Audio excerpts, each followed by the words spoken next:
Okay, so I'm going to start a new sketch here. Today what I'm going to do, we've been working mostly in the beginner mode up to this point. What we're going to do today is we are going to, in our palette, we've been working with the color picker, the brushes, and the tools. What we want to do today is move to some more advanced tools. So the first thing I'm going to do, I need to go into the advanced mode. What the advanced mode does is it gives me access to some different tools. And the first one that I want to do is I want to turn on labs, because I want to set my spectator camera up so that you are able to see what I'm doing without my head bobbing. Because that's one of the things that can be really annoying when you are watching somebody else's video. So within the spectator camera, I have the ability to have my head mounted camera.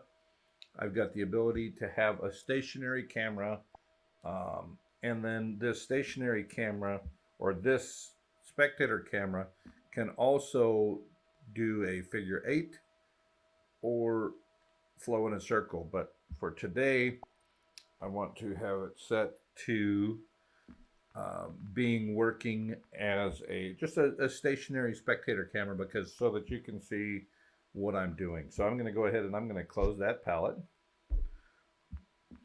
And now that I'm in my advanced mode ready to go, let's talk about this. So when you start in the beginning, again, you have the tools, color picker, and brushes.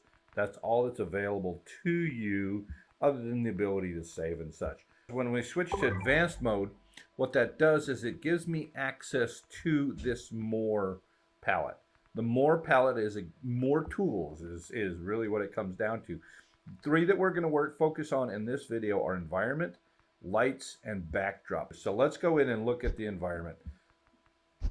So the environment has the ability to do pass through, which will be really useful as we start working more with augmented and extensible realities, because that'll allow you to have your art show up in other worlds without there being a background color.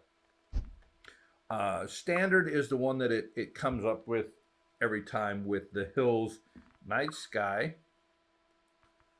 space, dress form, pedestal,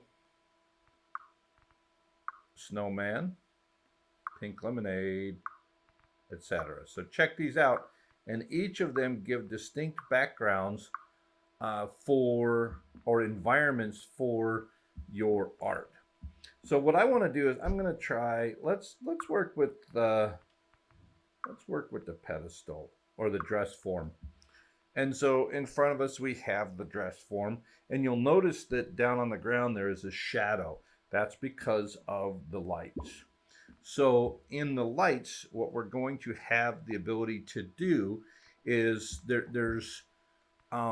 you can control the color of the main light, the secondary light, and the fill light. But you can also control the location of those. So if you watch that shadow, it's going to change. You'll also notice that in this three-dimensional dress form, the light creates different shadows within that object based upon the way that the light would strike on that, if that were actually a tangible object.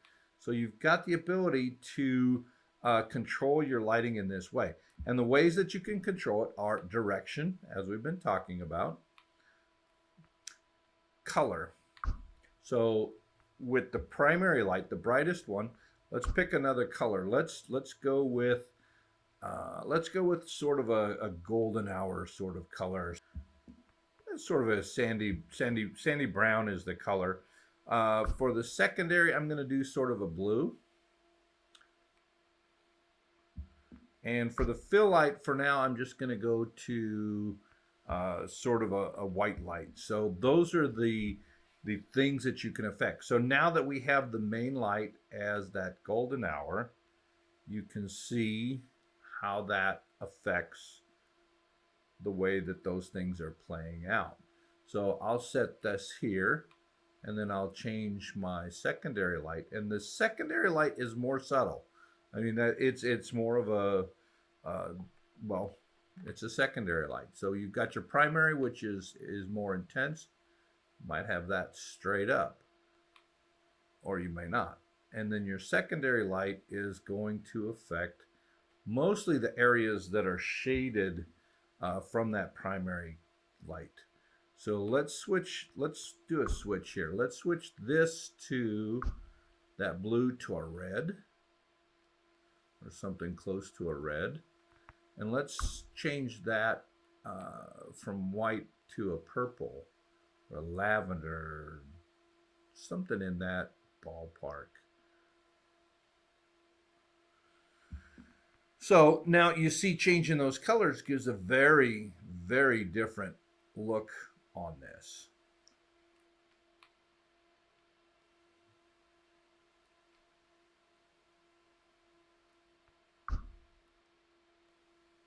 Change it back to white with the fill light, or as I move around my color palette.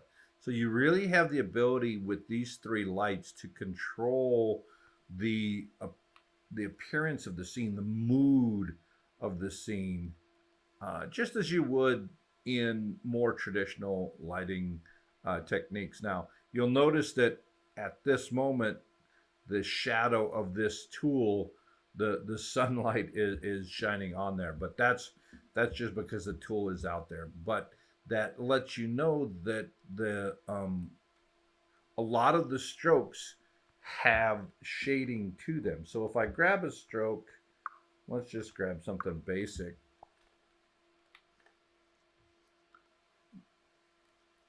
You'll see that that stroke casts a shadow, and that shadow falls onto the item that you're doing. Not every stroke has a shadow, so that's one of the things that you have to design with that fact that it can cast shadows. You have to have that in mind because it's going to affect the things that you do. But that gives you the ability to be more realistic because it is similar to tangible world. If I had a mountain, it is going to create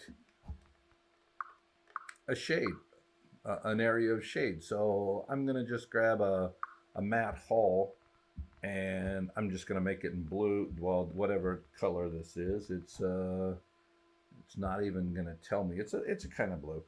But if I create, and let me show you what I created there, just a sort of block that casts a shadow. When I rotate my sun or my primary light, that shadow rotates with it, and it causes everything to interact in that way. So that in itself can allow you to use the same scene in multiple ways. You can change the mood of a scene simply by changing the way that the light is showing up in that scene.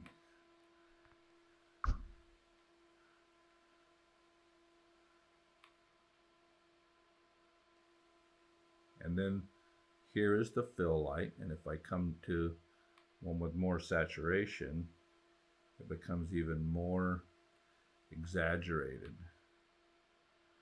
So that is the lights palette that shows up. That's the second one. So I've chosen the dress form environment. We've been playing with the lights.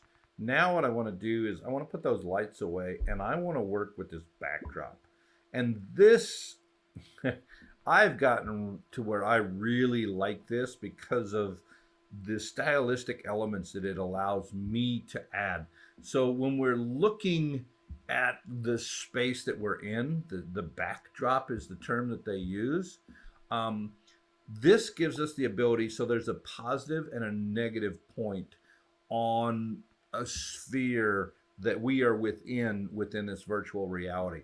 What it allows us to do is to choose colors that will be on the positive and the negative side of that, so that it changes the way that the backdrop is lit and that allows you to do a gradient effect of the background around you in a way that I really like this tool. It's not one that I was really using until just recently, and maybe I'm now overusing it because that's what we tend to do. We find a tool that we like and we use it to death, or at least that's what I do. But it allows you to really affect the way that you set up the mood for your environment. You can change the density of the fog, which the lower the density, the clearer the items in your environment are. The higher the density of the fog, the less the air, let's say, becomes less, having less opacity, so you're less able to see it. So it's another way that you can choose. Do you want it to be just a really clear day, or do you want it to be something where it's more of a foggy day? So some really cool tools here that become part of our creative tool set, our palette of tools that is going to allow us to really set the mood for what we're trying to do. And again, if you're wanting to use the same scene for multiple different videos, it gives you the ability to go in and just by changing the three things that we're talking about today, the environment, the lights, and the backdrop, we're able to completely change the way that things appear. So you'll notice that depending upon what you've got for your environment, you may have to change your settings. So it's one of those things you just need to go in and experiment with. So I'm going to go with,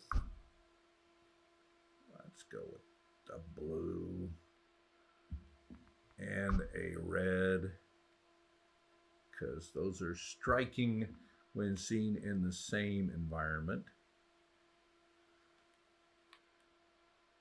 Definitely not subtle. If I wanted it to be more subtle,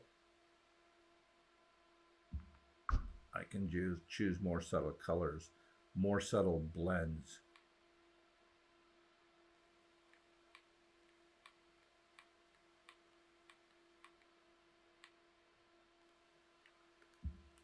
Okay, so that's what I wanted to talk about today.